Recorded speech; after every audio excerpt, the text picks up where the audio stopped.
여러분 안녕하십니까? 포항 MBC 뉴스데스크입니다. 포항 신축 아파트의 행정구역을 어느 동으로 정하느냐를 놓고 입주 예정자들이 반발하고 있습니다. 세개동에 걸쳐있던 야산에 3,000세대 가까운 포항 최대 규모의 아파트 완공을 앞두고 행정동을 정해야 하기 때문인데요. 입주 예정자들은 양덕동을 원하는 반면 포항시는 환호동으로 편입해야 한다는 입장이어서 갈등이 시작됐습니다. 김기영 기자입니다. 포항 힐스테이트 환호공원 아파트 입주 예정자들이 1블럭과 2블럭 모두 하나의 아파트라며 하나의 행정동 편입을 요구하고 있습니다. 이들은 양덕동이 주거와 상업시설이 잘 갖춰져 부동산 가치가 더 높다며 당초 계약서대로 양덕동으로 편입돼야 한다고 주장합니다. 양덕동 편입이 안 된다면 일종의 사기 분양이라는 겁니다. 양덕동 주소가 기재된 걸 보고 계약을 했는데 지금 포항시는 행정구역 개편을 저희 아파트의 한 블록을 환호동으로 개편하려고 시도를 하고 있습니다. 이는 계약과 정면으로 위배되는 상황이고요. 이에 대해 환호동 주민들은 아파트 부지가 환호공원이었던 만큼 환호동에 편입되는 것이 바람직하다는 입장입니다. 동네 주민이 늘어난다는 기대감으로 공사 먼지와 소음 피해를 감내했는데 마치 환호동이 못한 동네처럼 비춰진 데 대한 서운함도 있습니다. 고리처럼 생겼다는 뜻에서 이름 지어진 환호동은 유서 깊은 동네로 전국 핫플레이스인 스페이스워크, 포항의 자랑 해맞이 공원과 바다를 끼고 있어 앞으로가 기대된다는 겁니다.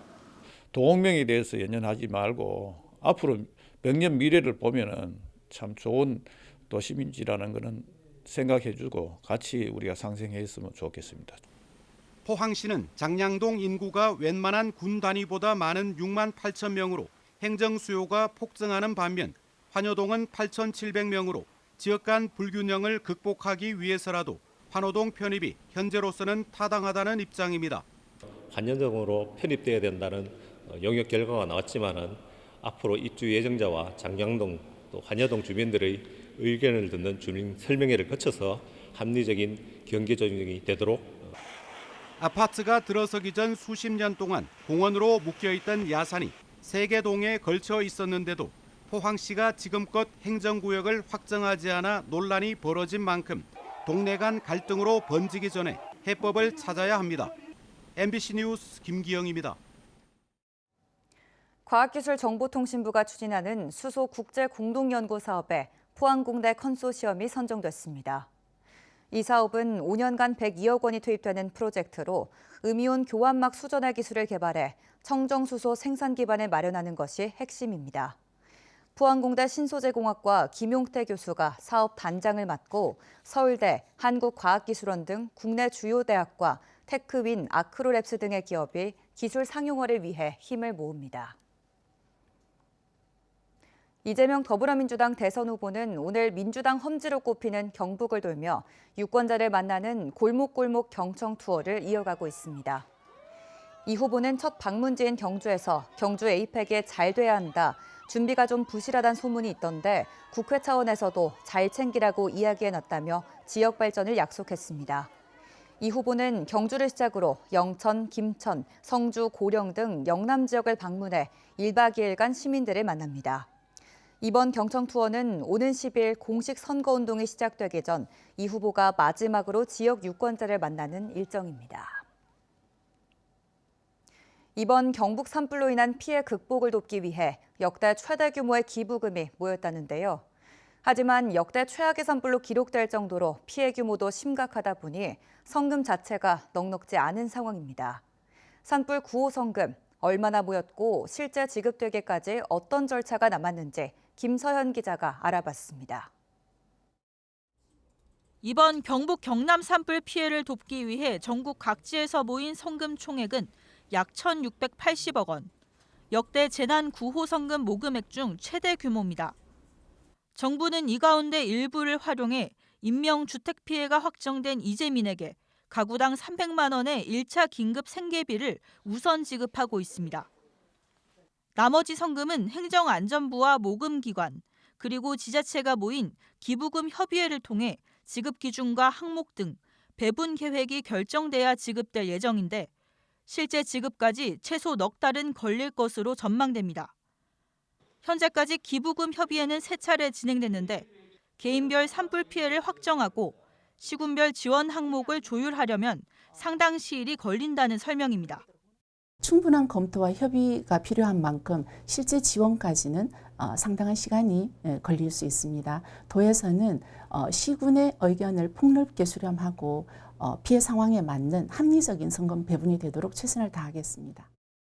3년 전 발생한 울진 삼척 산불 당시는 어땠을까?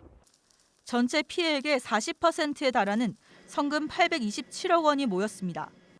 당시 주택 피해를 입은 울진 지역 이재민에게 약 271억 원이 지급됐고 송이 농가와 소상공인, 농기계, 시설물 피해 등 여러 방면으로도 지원됐는데 약 1년에 걸쳐 성금이 집행됐습니다. 하지만 이번 경북 산불은 전체 피해액만 해도 1조 505억 원으로 울진 삼척 산불의 5배가 넘는 데다 인명피해가 심각합니다. 역대급 성금이 모였지만 개별 피해 주민들에게 충분히 돌아가기엔 부족한 상황입니다. 지자체와 각 모금기관은 성금 모금을 추가로 진행하고 적극적인 기부를 부탁하고 있습니다. 경북사회복지공동모금회는 산불 피해 시군별 지정 기부 계좌를 운영하고 있는데 해당 계좌로 입금되는 기부금 전액이 기부자가 지정한 각 시군에 전달됩니다. 해당 계좌에 기부를 하시면 저희가 100% 모두 다 해당 지역에 그 피해를 보신 분들을 위해서 지원을 하도록 하고요. 지금도 사실은 좀 많이 모자란 상황입니다. 그러니까 많은 분들 관심을 가지고 함께 참여해 주시면 감사하겠습니다. 더 많은 이웃들의 따뜻한 기부와 지속적인 관심이 절실합니다. MBC 뉴스 김서연입니다. 제63회 경북도민체육대회가 오늘 개막식을 시작으로 오는 12일까지 나흘간의 열전에 돌입합니다. 김천시민운동장에서 열린 개막식에선 산불 피해 지역을 위로하는 영상이 상영되고 유도 메달리스트 최민호, 허미미 선수가 성화에 점화할 예정입니다. 이번 대회는 도내 22개 시군에서 선수와 임원 12,000여 명이 참가해 46개 종목에서 메달 경쟁을 펼칩니다. 산불로 개최 여부에 대한 우려가 있었지만 경북도는 이번 체전을 제도약의 계기로 삼겠다는 방침입니다. 포항실러스가 내일 오후 4시 30분 포항스틸야드에서 수원FC를 상대로 하나은행 K리그1 13라운드 경기를 치릅니다. 어린이날 황금 연휴 2연전에서 1무 1패를 기록하며 리그 8위를 달리고 있는 포항은 수원을 상대로 분위기 전환이 필요한 상황입니다. 포항은 올 시즌 중원 장악에 실패할 경우 좋지 않은 결과로 이어지는 경우가 많았던 만큼 수원FC와의 중원 싸움에서 이겨야 승점 3점을 가져올 수 있을 것으로 예상됩니다. 최근 몇 년 사이 경기는 갈수록 어려워진다는 말들이 나오고 있는데요. 가파른 하락세를 보이던 부동산 시세가 조금 주춤해지고 있다는 조사 결과가 나왔습니다. 하지만 불투명한 경기에다 대구의 특수한 상황이 겹치면서 부동산 바닥 다지기는 더 길어질 수 있다는 전망도 나오고 있습니다. 김철우 기자입니다. 대구 시민들의 아파트 구매 능력이 7년 전 수준으로 되돌아간 것으로 나타났습니다. 부동산 투자 지표로도 사용되는 PIR 지수, 즉 소득 대비 주택가격 비율이 2018년 수준으로 떨어진 것입니다. PIR 지수, 소득 대비 주택가격 비율은 대출 없이 자신의 소득만으로 집을 살 수 있는 능력을 말합니다. 예를 들어 PIR 지수가 10이면 10년 동안 자신의 소득을 한 푼도 쓰지 않고 집 사는 데 쏟아 부어야 한다는 뜻입니다. 부동산 자산관리연구소가 발표한 대구의 PIR 지수는 2014년 주택매매 7.5, 주택전세 5.9이던 것이 2022년 매매 11.5, 전세 7.5로 최고점을 찍은 뒤 올해는 9.1, 5.8로 떨어집니다. 서울을 제외하면 6대 광역시 가운데는 인천이 매매 10.3, 전세 6.2로 둘 다 가장 높게 나타났고 광주 매매 7.9, 전세 4.5, 울산 매매 6.7, 전세 4.2로 대구보다 낮습니다. 하지만 광주는 대구에 비해서 집값이 싸고 울산은 소득이 전국에서 가장 높은 도시이다 보니 대구가 상대적으로 가장 낮은 편이라고 연구소 측은 분석했습니다. 사실상 지난해 연말부터 지수상으로 대구는 부동산이 바닥권을 찍으면서 하락세가 주춤하고 있는 것으로 해석됩니다. 하지만 많은 아파트 미분양 물량에다 대구공항 이전과 군부대 이전 등 대규모 사업이 진척되면 될수록 아파트 공급은 다시 늘어나기 때문에 대구의 경우 지금 바닥이 아니라는 전망이 나오고 있습니다. 작년 12월에 지수상으로는 바닥에 와 있어요. 대구는. 바닥에 와 있다고 해서 바로 변곡점 오는 게 아니라 이 바닥 다지기를 하고 보통 한 1년에서 1년 6개월 정도가 걸리는데 이번에는 좀 더 걸릴 것 같아요. 그렇다고 대구 지역의 경기가 단기간에 나아질 전망도 기대하기 힘들어서 대구 부동산 경기가 바닥을 다지는 기간은 더 길어질 가능성이 커 보입니다. MBC 뉴스 김철우입니다. 포항상공회의소는 오늘 포항 이동중학교 1학년 학생들을 대상으로 청소년 경제교육 행사를 열었습니다. 이날 행사는 4차 산업혁명 시대 미래의 경제와 직업을 주제로 미래 유망 직업을 알아보고 회사 운영을 체험해보는 프로그램을 통해 기업가 정신을 배울 수 있는 기회를 제공했습니다. 경제 상식 퀴즈를 푸는 경제 골든벨 코너도 진행돼 학생들의 호응을 얻었습니다. 10월 말 경주에서 열리는 에이펙 정상회의 기간에 크루즈선을 숙소로 제공하는 방안이 추진됩니다. 포항시는 경자인 약 2,000명이 영일만항에 정박한 크루즈선을 플로팅 호텔로 활용하는 안을 대한상공회의소와 검토하고 있다고 밝혔습니다. 시는 대한상의가 주관해 크루즈선 계약을 진행하고 있다며 주관기관 측의 현장 실사와 지자체 협의 등을 거쳐 구체화할 것이라고 덧붙였습니다.